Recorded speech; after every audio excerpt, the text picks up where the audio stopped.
O direito à saúde dos trabalhadores e das trabalhadoras, ele é elevado a princípio fundamental pela OIT em 2022. Nossa Constituição já segue exatamente essa mesma linha, assegurando esse direito a todos os trabalhadores e todas as trabalhadoras. Quando estamos falando nos aeronautas, estamos falando de diversos riscos e perigos associados a essa atividade. O excesso de jornada é apenas um deles, mas que acentua esses demais perigos. Radiação ionizante, pressões anormais, sobrecarga muscular, agentes biológicos, baixa umidade no ar pressurizado, baixo nível de oxigênio e alto nível de dióxido de carbono. Tudo isso representando possibilidades de agravos à saúde desses trabalhadores. Riscos que elevam essa possibilidade de lesões, agravos à saúde decorrentes do estresse, problemas do ciclo circadiano do sono, afetação do humor, da memória, cansaço psicológico e físico, cânceres, fadiga muscular, doenças respiratórias e cardíacas. Ou seja, a operação aérea, sem dúvida, é uma das operações, um dos ramos de atividades econômicas com mais possibilidade de impactar a saúde da pessoa trabalhadora, especialmente no aspecto da saúde mental, dos riscos psicológicos, psicofisiológicos relacionados ao trabalho. Então, nesse momento em que se discute essa alteração da regulamentação 117, se passa justamente por um cenário de observar a jornada de trabalho, que é um dos centros de discussão dentro dessa regulamentação, como um dos aspectos relacionados à saúde do trabalhador. Nós não podemos fazer como fez o legislador reformista, que simplesmente porque colocou na CLT uma disposição dizendo que jornada de trabalho não é norma de saúde e segurança, que nós vamos afastar o que a vida, a saúde e o dia a dia nos aponta. Que sim, que impactar de forma importante a jornada de trabalho pode impactar sim a saúde das pessoas que trabalham. Então essa matéria da jornada de trabalho ela está intrinsecamente afetada ao meio ambiente do trabalho e nós precisamos ter esse aspecto muito bem pontuado. Não por outro motivo, a primeira convenção da Organização Internacional do Trabalho, ela fala de jornada, de limitação de jornada. E hoje a orientação, a recomendação internacional é sempre com o sentido de se conseguir alcançar redução da jornada. A OIT e a OMS divulgaram em 2022 um importante estudo com uma base longa de levantamento, 2000 a 2016, apontando que 81% das mortes relacionadas ao trabalho decorrem de doenças relacionadas ao trabalho. Dos 19 fatores de risco pesquisados, o mais importante deles, responsável pelo maior número de mortes, são as jornadas de trabalho extenuantes. Fadiga mata, é isso que está nos cartazes de vocês.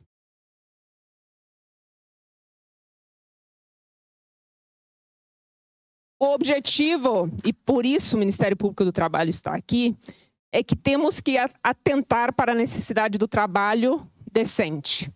A própria Organização Internacional da Aviação Civil aponta isso. É claro que há novas tecnologias, precisamos nos adaptar às novas tecnologias, às pressões comerciais, né, fomentar o mercado, mas a fisiologia humana permanece inalterada. Não por outro motivo, uma das pesquisas de vocês apontou que 90% dos tripulantes afirmaram que já caíram em sono involuntário durante a jornada de trabalho. Então, a situação é grave. A situação é grave e por isso que não podemos prever apenas como medida mitigadora dessas questões relacionadas à fadiga, o mero direito do trabalhador de reportar a fadiga. O mero reporte da fadiga leva a quê? Demissão, discriminação, assédio no ambiente de trabalho. Porque simplesmente o trabalhador vai ser taxado de improdutivo. Bom, vocês que estão dizendo, eu até usaria outras palavras, mas é o que vocês ouvem no ambiente de trabalho, porque é isso exatamente que acontece. E há outro cenário importante. No momento que a única alternativa é o reporte da fadiga e vocês saírem da escala de trabalho, isso representa redução da remuneração, é evidente que isso não é uma medida mitigadora que efetivamente pode ser usada e considerada como eficaz para fins de gerenciamento da fadiga. Então, são aspectos importantes e que precisamos considerar.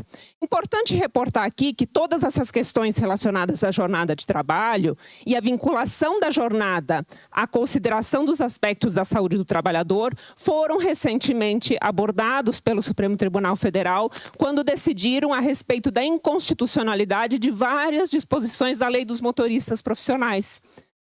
Apontaram, por exemplo, a questão do tempo de espera, que ele precisa ser incluído na jornada, a impossibilidade de fracionamento do intervalo entre a jornada, porque não adianta descansar de forma fracionada, isso não vai permitir uma recuperação psicofisiológica efetiva. Então, são dispositivos inconstitucionais e nessa mesma linha, hoje está o Regulamento 117 da ANAC.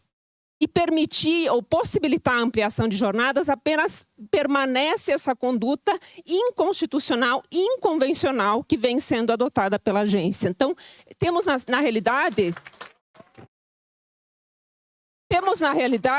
um aspecto que eu diria que é paradoxal. No momento que a gente busca segurança de voo, você estabelecer que uma das hipóteses de gerar segurança de voo é aumentar a jornada de trabalho. Gerenciar a fadiga, aumentando a jornada de trabalho. Então, é um paradoxo que não se sustenta sob nenhuma forma. E não é aceitável que se utilizem argumentos do tipo: o piloto brasileiro gosta de voar mais. Gente, esse argumento eu já ouvi inúmeras vezes no Ministério Público do Trabalho. Não porque todo dia a gente lida com piloto, até a gente lida pouco. Mas as empresas dizem, trabalhador adora fazer hora extra, gostam de receber hora extra. Não, nenhum gosta de fazer hora extra, gosta de receber mais. Se recebesse um salário justo, digno, não correspondente a uma remuneração variável, por causa que precisa realmente trabalhar, evidentemente não estaria se expondo às jornadas exaustivas decorrentes dessas jornadas extraordinárias, ou mesmo, no caso de vocês, a essas atuações e exposições a jornadas extenuantes. E tudo isso passa, e eu quero reforçar aqui, ainda que na fala inicial da agência vocês tenham reforçado que a regulamentação toda passa pela segurança do voo e que a questão de jornada ela é uma questão de direito do trabalho, logo não pode ser regulada, a apresentação toda de vocês falou de jornada de trabalho. A questão ela é trabalhista, sobretudo trabalhista. Então, a gente precisa realmente olhar pelo aspecto como efetivamente é posto. No momento que vocês apontam, por exemplo, uma situação de que, bom, se trabalhar até 14 horas, precisa de 16 horas de descanso, a gente não cumpre sequer o descanso mínimo previsto na CLT para jornadas de 12 horas, que são 36 horas. 12 por 36. Então, a questão que tem que se colocar, não basta um mero alinhamento com autoridades de referência, como vocês colocam na apresentação. A conduta da agência ela está, sim, extrapolando a sua possibilidade de atuação, de regulamentação na temática, sim, numa via inconstitucional, sim, numa via inconvencional. Então, é preciso estar atento a essa questão e, sobretudo, apontar e reforçar a manifestação do interlocutor anterior, que apontava a questão dos estudos científicos que embaseiam propostas dessa natureza. Não basta simplesmente dizer que precisamos harmonizar a nossa regulamentação nacional à regulamentação estrangeira. Isso precisa estar fundamentado em estudos. O estudo que o Maurício apresentou, o fadigômetro, é apenas um deles, porque os trabalhadores já fizeram vários estudos e demonstraram, em sentido contrário, que não é possível simplesmente, considerando a infraestrutura nacional, o cenário nacional, fazer esse tipo de alinhamento com a regulamentação estrangeira sem considerar efetivamente o cenário brasileiro.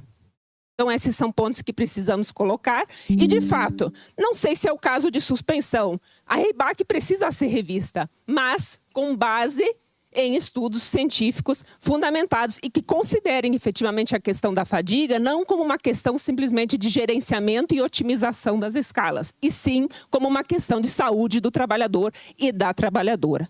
E por parte das empresas, já finalizando minha apresentação, reforço que eventual condescendência com essa posição de elevação da jornada significa também uma questão de permissividade com relação à manutenção dos riscos no ambiente de trabalho, o que é vedado hoje pela nossa legislação. Muito obrigada.